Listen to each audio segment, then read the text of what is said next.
PlayStation 3 launched in 2006, but it took 4 years for the Power Pro series to debut on it. Releasing in July 2010, Power Pros 2010 was the first entry on the console. Like the initial entry on the PS2, the team focused more on the graphical improvements than content. This unfortunately results in a bare bones game when it comes to modes. Gone are My Life, Icon 9, Home Run Derby, and even the cheering song creation. Online play was included, but was met with criticism due to the poor implementation and lack of features. The pennant mode saw changes that were also not received well. Rather than players growing through training and games, a card system is introduced. There's cards for all areas on training that can improve player stats, but they must be earned through games. Furthermore, a player's stats are capped, meaning you can't go past their potential, resulting in a lot of feedback from fans. There are also cards for trading, increasing player motivations before games, and more, but the system itself is not fun to use, making this the only instance it was used in the series. Success Mode gave players the option of playing for one of 12 teams and rising up through the ranks to the first team. While the option to play for any of the teams is great, overall the story is the same between all of them, with no noticeable differences between them. It, much like the rest of the game, is very basic, and while there have been upgrades to the visual look, there aren't any major changes that make it stand out from previous versions. It's a shame overall, as the new graphics and presentation are a step up from the previous generation. Players are all now different, depicting their real life counterparts rather than carbon copies of each other. The stadium and fans have also been upgraded, bringing everything into 3D. But the omission of so many staple modes really hurt the game. The modes that are here aren't up to the same level as previous iterations, even with the gameplay being as good as ever. To go alongside the PlayStation 3 release, the PSP also saw its own version come out on the same day. Essentially a repackaged Portable 4 in a 2010 skin, it means the game does have some features not in the main console release. Potocar is still here, as is the My Life mode. Even though graphically it can't compare to the PS3 game, this is a much better package and is the better game out of the two options. The PSP had another release near the start of the year in February with Power Pro's Success Legends. Unlike a regular release, this version combines two remakes of previous Success modes into one game, much like the GBA did with the Game Boy Color Pocket games. Here the Success modes from Power Pro 5 and 6 from the N64 have been remastered. The mode keeps all the same content but with updated visuals and gameplay thanks to the newer hardware. Both of these were well received during their original release, so to have portable versions of them was great for longtime fans. As an extra, there is also the JUBC mode. A tournament that consists of previous universities from Power Pros 4 and 6, players can choose from 6 starting teams with more being unlocked upon defeating them. A great modern way to play some of the classic stories, it's only lacking in extra content and modes that the 2010 game offered. The DS had 2 releases, starting with Netto Powerful Quotient in March. Expanding on the Icon 9 mode from the mainline games, the game offers multiple ways of developing teams to suit a player's taste. Road to Glory is the standard mode and plays like a regular version of Icon 9. Like the console versions, you select training cards to move along the board, improving players and taking part in games. A few changes like being able to access a shop at any point and a lower overall difficulty make it great for beginners or those looking for a more relaxed time. Unlike the main series, here you'll start with all first years, meaning you can focus on training up players in specific areas earlier. One Summer at Quotient is a shorter mode that has you aiming to win the spring and summer tournaments in a single year. Come On Manager has you training up managers to use in Road to Glory. By rolling the dice and using cards picked up or bought, the aim is to reach the final space while gaining stats and abilities that will help in other modes. Fierce Survival lets you either choose a team you've already saved or generate a new one to compete in a set of must-win games. Here you can go up against characters from previous Power Pro games like the Igari brothers and more. You can use items to gain advantages, but a loss or a tie will result in a game over. Finally, there's multiple ways to play with friends through local Wi-Fi or online when the service was live. Graphically, while it uses the same engine as the newer Power Pro games on the system, the viewpoint in-game shows the limitations of the console. The players and umpire behind the plate look poor, while the enlarged pictures also don't look appealing compared to the other games. The overall art style is also different to other games in the series, giving off a more frantic and stylized look. The game also doesn't support any connectivity with other versions, which is a major reason a lot of fans overlooked it on release.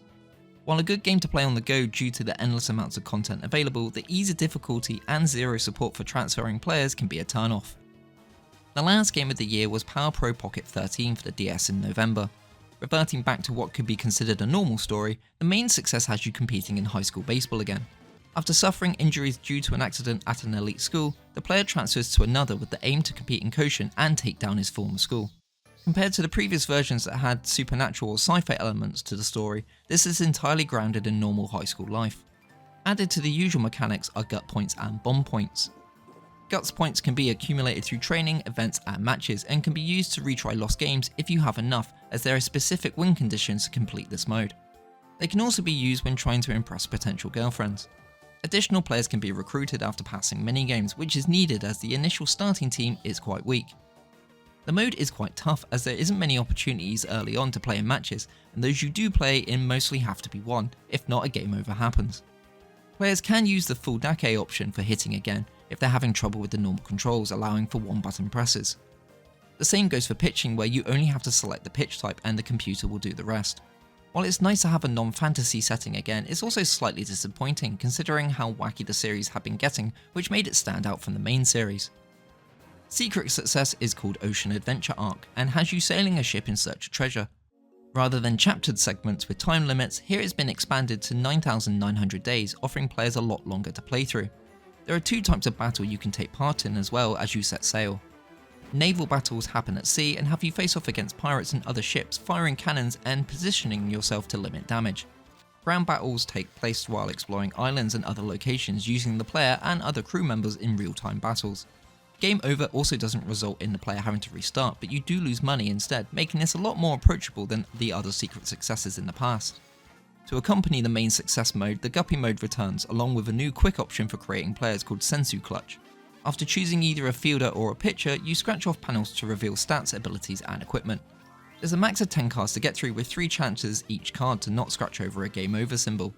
You can quit after each card should you not want to try your luck, so it's a super quick way of creating players but heavily luck based to make strong ones. Another bonus is the real baseball option that can be used in any non-success mode. Here the players are replaced with regular sized normal looking players like you would see in Konami's other series Professional Baseball Spirits. The gameplay remains the same, but it is a bit weird to see and play a Power Pro game with real looking players. As with Pocket 12, the inclusion of beginner friendly options and the added content was well received with fans who were looking for a traditional story.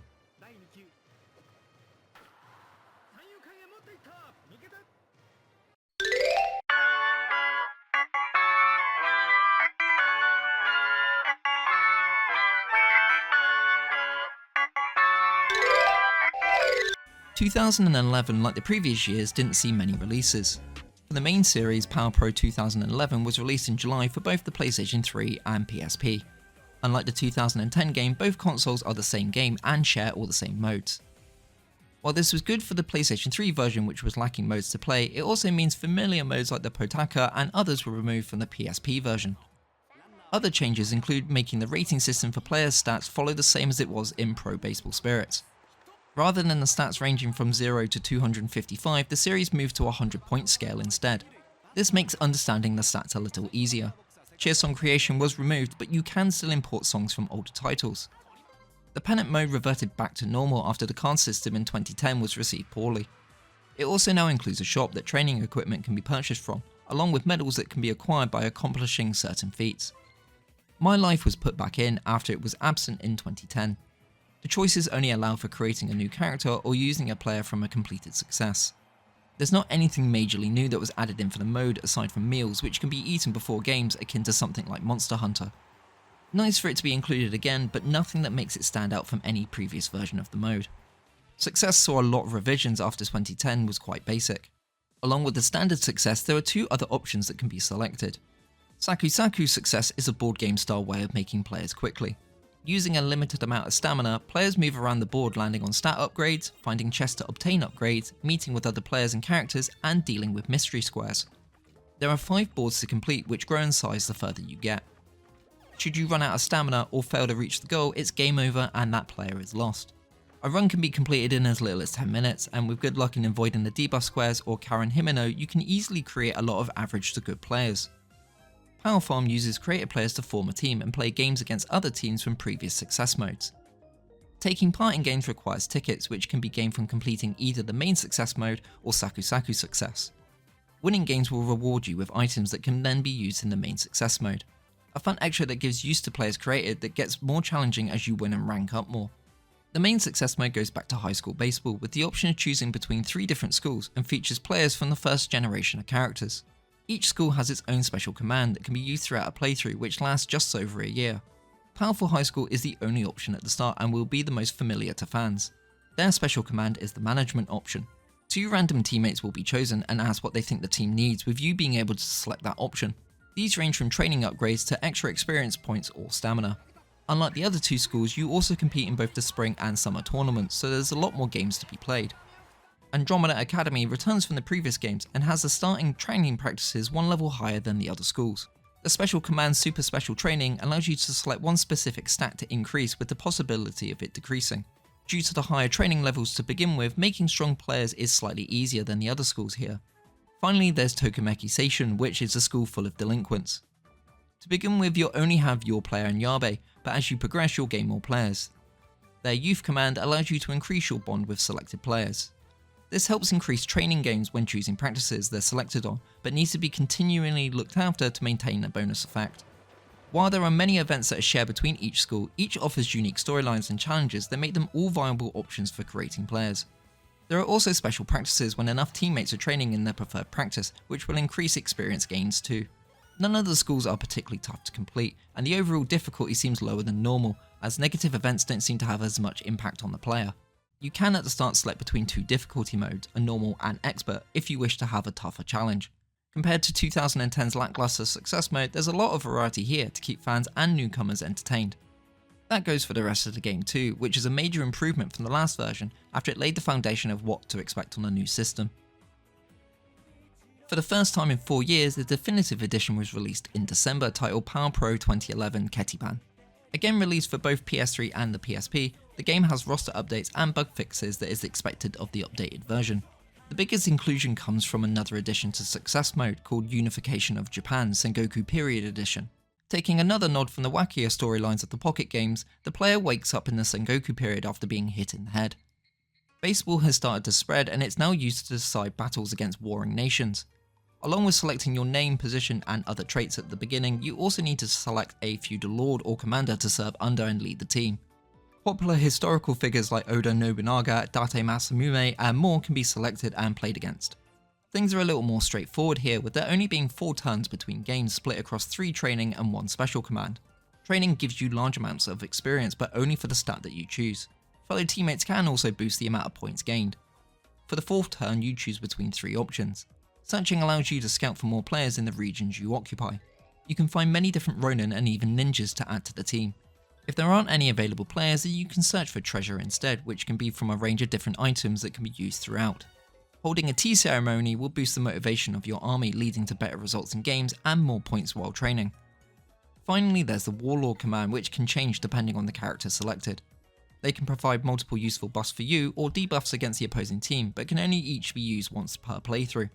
On the 5th day you select between any of the neighbouring nations to wage battle with. Games are played at Sengoku Stadium and feature a number of period style references. Bats are made of bamboo and sound like kendo sticks hitting, the umpires look like noble servants, and relief pitchers arrive on horseback instead of a car from the gate at the back of the stadium. Even the starting animation of the 2 teams squaring off makes this feel like a real battle is about to begin. There are multiple ways to play, such as only controlling yourself, the team from the 8th inning onwards, or being in control from the middle of the game during scoring and defensive chances.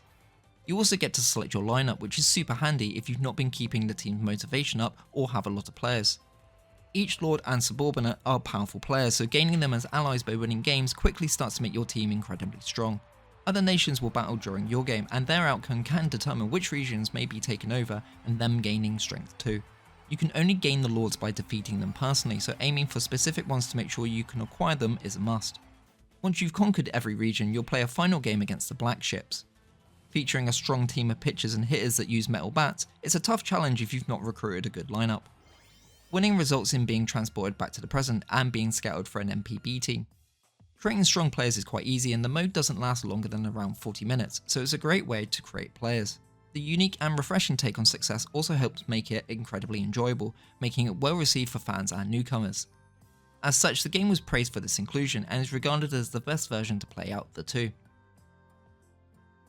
There were only 2 other games released during the year. The first was in March for the DS, and while still made by Power Pros Productions, steered away from baseball in favour of golf in Power Pros Golf. Playing like Everybody's Golf or Mario Golf, here the elements and modes found in the main series have been adapted to a different sport. Using a 3-button press approach to hitting, players can also add spin to the ball before contact by moving the reticle to where they need it. Shots that are played from different lies will make the reticle start in different positions, meaning you have to pay attention not only to your button presses, but to your aim too. EX shots can be used if available to hit the ball further and make easier putts. World Tour has you take part in different challenges across multiple courses and opponents as you unlock more courses, equipment and abilities to use in success. The challenge range from meeting score requirements across a number of holes to doing chip, putt or distance tests. The difficulty starts off quite easy, but soon ramps up as you gain access to tougher courses. Success plays like it does in the main series, with you joining a golf academy and aiming to go pro. You train, gain experience points to allocate to stats, and take part in events.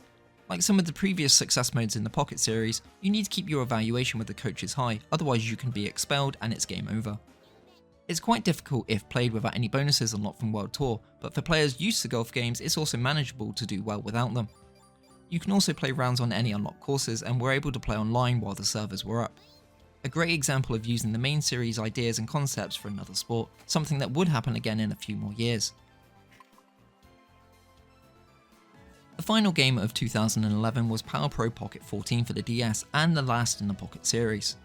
Featuring all the updates the previous games had added along with some new twists, it acts as a great send-off for the spin-off series. Options like Real Baseball are here again, as is the ability to use the DSi camera for portraits. Success offers 4 ways to play. The Sensu Clutch returns, allowing for quick creation of players. Guppy mode was retooled into Totsugeki Koshin, giving players more options in how to play it.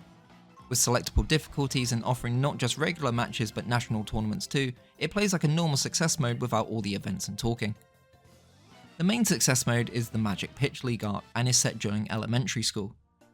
After 3 men find a woman collapsed at the side of the road holding a baby, they decide to look after it and raise it. After being trained in baseball from an early age, they debut for the Victory Finches as a pitcher. During the game though, they end up giving up a lot of hits, and due to the pressure, end up throwing more powerfully than normal. This results in them throwing a magic pitch, striking out the side and gaining instant fame because of it. Aiming to win the World Championships and find out what the potential catastrophe that could end the world is, you train, meet and recruit players for the team to try and solve the mystery surrounding the end of the world. The Guts and Stress system are reintroduced, allowing for greater games during training at the risk of injury. The Guts meter especially comes into play during games where you're able to use special moves. A bar fills during games through good hitting, plate discipline or striking out batters. Once a segment is filled, it can be used either as a special hit or pitch. Depending on the level of the bar, the results will vary. The opponent also has the opportunity to counter using their own gauge, which results in a button mashing game to see who will come out on top. There's a lot of strategy involved as to when it's best to use the gauge. Using it early on in games to secure runs or outs may be handy, but might mean you won't accrue much for the final innings. Saving it for high leverage situations in later innings can pay off if trailing or trying to secure the save. It's an interesting system that helps you get through some of the later tougher matches, though the overall difficulty is lower than normal. As the final story entry, it also tries to wrap up loose ends and plots which has appeared throughout the series. Though the mode itself offers little challenge, especially if using the one button hitting and pitching playstyle, it still is a good send-off for the franchise. The last secret success swaps out all the RPG elements found in the previous entries and instead opts for a card game based mode. Card Samurai Arc has you transported to the Edo period and competing and solving issues with card baseball games. It's quite a simple system of playing offense and defense cards during your turn to try and score as many runs as possible. Cards have a number of values and effects such as hitting singles or doubles to looking at your opponent's hands or making them discard cards from their hands. There's a lot of cards to unlock and decks can be customized to the player's liking, so there's a lot of freedom in how to play it. While not as impressive as the RPG modes, it's still fun but can get repetitive playing against the computer, especially when you have a strong deck. As the last in the Pocket series, it does its job in offering a different take on the Power Pro formula, but the ease of difficulty turned off fans expecting the usual challenge the series offered. –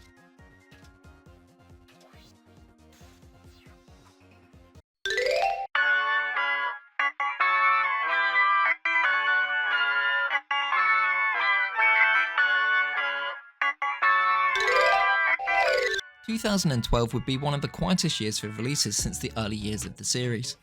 Powerful Pro 2012 would be released in July across the PS3, PSP and the new PS Vita, which came out a few months earlier in 2011. Major changes to the gameplay were introduced during this installment. During batting, players now see the type of pitch and its potential location. In theory, this makes hitting easier, but to counteract this, the ball needs to be hit at the correct timing and squared up on the bat to get good results. It can take some time to adjust coming from previous games, and it's very easy to hit weak grounders or pop-outs. Outside pitches will normally result in weak hits, so trying to pull the ball and aim for inside pitches is the most solid strategy. Defensively, there has been a huge inclusion of new animations, mostly imported and reworked from the Pro Baseball Spirit series. While these added a lot more realism, it can often mean fielders are slower to make plays, which can be frustrating. All pitches also now have two types of fastball, a regular and a full power pitch. Saku's success has been updated and tweaked, allowing for quicker playthroughs. You have the choice to skip stages, which can save you from losing everything thanks to Karen Himeno. Power Farm now gives the player the option of who to import, so spots aren't taken up by weaker success characters. You can also transfer players from the 2011 version, which is convenient especially for those who made a lot of strong players. The PS3 and Vita versions also included a mode called Power Stadium, a free-to-play card game that allowed players to form a team based on previous success modes and battle online. My Life has added in some features like missions, personality traits and more. While not major inclusions, it helps flesh out the mode more, and with the ability of items that can extend a player's career without deterioration, they're seen as welcome additions. Success mode takes place during college baseball and has you select from 3 different universities, each with their own gimmick. Money has been added back in, which can be used for items to improve your player, but also to pay for things like dates, going out with friends, or university fees. It can be earned from a monthly allowance or by doing part-time jobs. The overall mode lasts slightly longer than 2011 did at a year and a half compared to just over a year. It's still a relatively quick playthrough though, which is good for those looking to make characters en masse, but the volume of dialogue seems higher, giving the feeling that it actually takes longer than normal. Powerful University is the only option to begin with and has the most standard gameplay of the 3. You can join different clubs to gain training bonuses which help with player development. Clubs can have different amounts of participants and all cost a varying amount, so managing money is crucial to get the best results. Matsuman University is on lock next and has quite an odd storyline. The new coach dislikes female players, so he forces players like Aoi Hayakawa to become managers instead. To fight back, she dons a suit and becomes Baseball Man, where she aims to take out the manager and his henchmen coaches. It's an oddball story that has a few twists normally seen in the Pocket series, including more baseball men making appearances. This university's gimmick is one-to-one training, where you select players to help coach each other. The team itself isn't overly weak, but regularly doing these one-to-ones help improve it quickly. Finally, there's Saikyo University, which were one of the rival schools from Power Pros 11. A prestigious school, they have a library full of special techniques that can be used for a fee to help strengthen your player. Doing well throughout all 3 scenarios also grants you a chance to play for the Japan University team during the final months. All the scenarios are relatively easy to get through and train up strong players. As they're quite quick if you skip through the events and text, players can create a lot of members to be used in Power Farm easily. The changes to the hitting may have put off longtime fans of the series, but the overall game saw some good improvements once players adjusted. A definitive version was released in December titled Power Pros 2012 Ketiban and was the only other game for the year. Alongside roster updates and further tweaks to the gameplay, owners of the standard 2012 version could purchase this as an upgrade rather than buying it outright. The ability to create custom cheer songs was added back in for those who missed it in the base game. Success mode saw Powerful 9 added to the list of playable options. Acting as another World Baseball Classic scenario, the team is formed of pros and 3 original characters you can edit before beginning. Like Icon 9, cards are used to train up before matches with the aim to win the championship. The difficulty isn't too bad, but later matches can swing wildly in score, so training well beforehand is a must. Completing the mode also allows you to swap out a professional player for one of your own from other success modes as long as they're eligible. An improvement as always over the original version, but the changes to hitting and animations are still present, so fans weren't as quick to pick this up.